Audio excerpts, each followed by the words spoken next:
Assalamualaikum. Hello everyone. Welcome to my YouTube channel and my first vlog.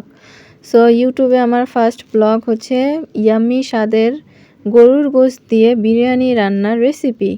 So তোমরা সবাই দেখতে থাকো, নিশ্চয়ই তোমাদের ভালো লাগবে আর ইউনিক আছে, নিশ্চয়ই সবার রান্নার মধ্যেই ইউনিক থাকে। সো আমার রান্নাটা অবশ্যই তোমাদের ভালো লাগবে। আর আমি হচ্ছে এখানে 1.5 কেজি গরুর গোশত নিয়ে নিছি। তো এটা দিয়ে আজকে আমি গরুর গোশতের বিরিয়ানি রান্না করব। তো গোশতের পিসগুলোকে আমি আরও ছোট ছোট করে টুকরো টুকরো করে দিব। তো এখানে আমি দেখাচ্ছি যে আমার আদা বাটা অল্প একটু আছে। সো এতটুকুই হয়ে যাবে যেহেতু বিরিয়ানি মশলা দিব। সো আর বাড়তি মশলার ভিতরে আদা, শুধু এখানে আদা আর রসুন বাটা আলাদা। সো এই আদা বাটায় হয়ে যাবে। সো আমি টুকরো টুকরো করে নিচ্ছি গরুর গোশতের পিসগুলোকে।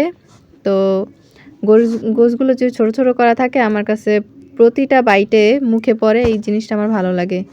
সো এই তো আমি এখানে তেল গরম করে নিয়ে তারপর হচ্ছে ছোটো ছোটো কিউব করা আলু, সেগুলোকে এখন ব্রাউন কালার করে নেব ভেজে। সো এই পর্যায়ে আমি কিন্তু একটু লবণও দিয়ে দিয়েছিলাম এই আলুর ভিতরে, সেটা কি দেখাইছি কিনা বাট মনে নেই, যাই হোক ওটা দেখাই নেই। তো লবণ দিয়ে হচ্ছে আমি এটাকে ব্রাউন কালার করে ভেজে নিয়েছি। সো এখন এটাকে আমি একটি পাত্রে তুলে রাখবো।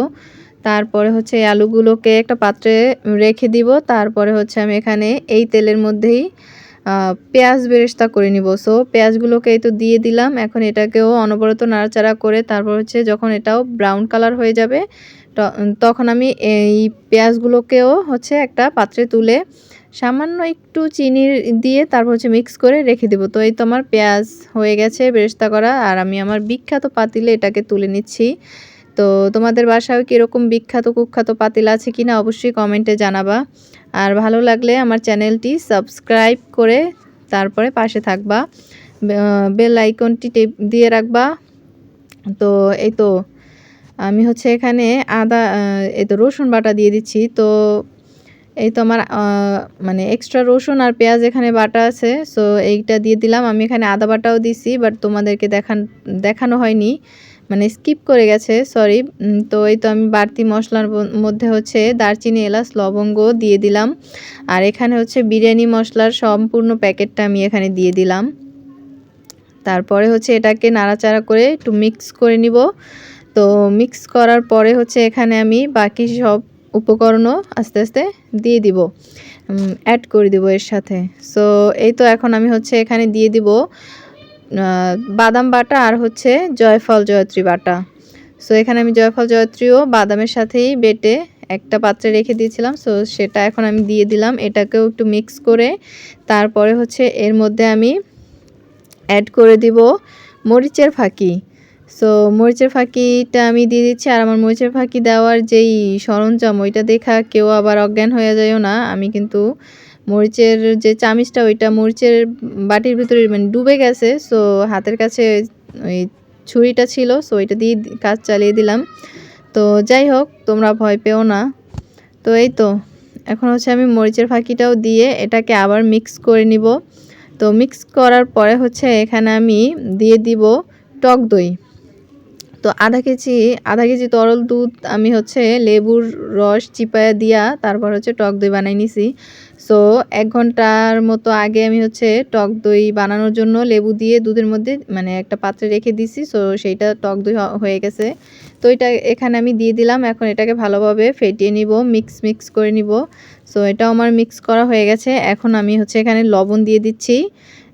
লবণটা খুব বেশি দিব না, অল্প পরিমাণে দিচ্ছি, পরে আবার টেস্ট করে দেওয়া যাবে। তো এই তো তারপর হচ্ছে আমি এখানে ধনিয়া ফাঁকি দিয়ে দিলাম, জিরা ফাঁকি দিয়ে দিলাম। এটাকেও আমি হচ্ছে মিক্স করে নিলাম।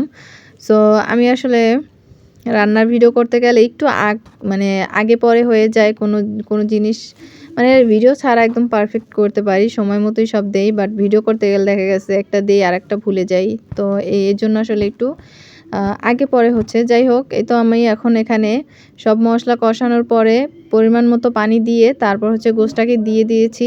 ওই পানিতেই আমি সম্পূর্ণ গোশটা সিদ্ধ করে ফেলবো। আর এখানে আমার 2টা বড় সাইজের টমেটো আমি কুচি করে দিয়ে দিয়েছি। সো গোশটার সাথে টমেটোটাও একদম গলে যাবে আর গোশটা হচ্ছে সিদ্ধ হয়ে যাবে। তো এই তো আমি এখানে ঢেকে দিলাম। তো এর মাঝে কিন্তু আমি কয়েকবার ঢাকনা তুলে ভালোভাবে নাড়াচাড়া করে দিয়েছি যেন লেগে না যায়। তো এই তো আমার মশলাটা যখন কষে গেছে, সম্পূর্ণ পানিটা শুকায় গেছে, তখন আমি এ পর্যায়ে হচ্ছে চাল দিয়ে দিলাম। তো চালটাকে দিয়ে আমি ভালোভাবে নাড়াচাড়া করব যাতে নিচে লেগে না যায়। আর হচ্ছে চালটাকেও একটু এই মশলার ভিতরে তেলের ভিতরে ভালোভাবে ভাজা ভাজা করে নিব।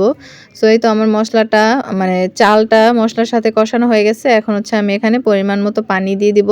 তো ফার্স্টে একটু পানি দিয়ে নাড়াচাড়া করে দেখতেছি যে আরও লাগবে কি না। সো এই তো পানিটা দিয়ে মনে হচ্ছে আরেকটু লাগবে, নাড়াচাড়া দেওয়ার পরে বুঝতে পারলাম। সো এই পর্যায়ে আমি আরেকটু পানি দিয়ে দিব। তো এখানে হচ্ছে আমি পানি তো দিব, তার পাশাপাশি এই তো আমি পানি দিয়ে দিলাম। আর এখানে হচ্ছে এখন আমি দুধ অ্যাড করে দিব এই পর্যায়ে। আর হচ্ছে লবণও একটু পরিমাণে দিয়ে দিলাম। টেস্ট করে হচ্ছে একটু লবণও দিয়ে দিয়েছি। তারপর হচ্ছে দুধ দিয়ে দিলাম। আর এখানে হচ্ছে আমি চালটাকে তুলে দেখতেছি। আর হচ্ছে সেই ভাজা আলু সেটাও আমি দিয়ে দিলাম। তারপর হচ্ছে ঢেকে দিলাম। সো ঢাকনা তুলে আমি নাড়াচাড়াও দিয়ে দিছি। তো ওই যে বললাম আমি রান্নার ভিডিও করতে গেলে ভুলে যাই। সো আমার হচ্ছে এখানে কিশমিশ আলু বখারাটা আরেকটু আগে দেওয়া উচিত ছিল, সামান্য পানি থাকা সেই পর্যায়ে দেওয়া উচিত ছিল। যাই হোক, এ পর্যায়ে আমি এটাকে দিয়ে যখন মনে পড়ছে তখন দিয়ে দিলাম। আর হচ্ছে কাঁচামরিচও এখানে আমি অ্যাড করে দিয়েছি। তো কাঁচামরিচ আলু বখারা আর হচ্ছে কিশমিশ এগুলো দিয়ে আমি এখানে ভালোভাবে নাড়াচাড়া করে সাজিয়ে তারপরে হচ্ছে এখানে আমি পেঁয়াজ বেরেস্তা দিয়ে দিব উপরে। তারপরে হচ্ছে কিছুক্ষণ দমে রেখে দিব। তো আমার বিরিয়ানি একদম কমপ্লিট। তোমাদের যাদের ভালো লাগছে অবশ্যই এভাবে বাসায় রান্না করে খাবে। এটা কিন্তু খুবই ইয়াম্মি, দারুণ মজাদার হয়েছিল। সো আমার চ্যানেলটা কিন্তু সাবস্ক্রাইব করতে ভুলবে না। আর মজার মজার রান্নার ভিডিও, ক্রাফট ভিডিও, তারপর হচ্ছে পোশাক তৈরির ভিডিও, সব ধরনের ভিডিও পেয়ে যাবা। ব্লগ টাইপের ভিডিও পাবা। সো সবাইকে টাটা, বাই বাই, আল্লাহ হাফেজ, টেক কেয়ার।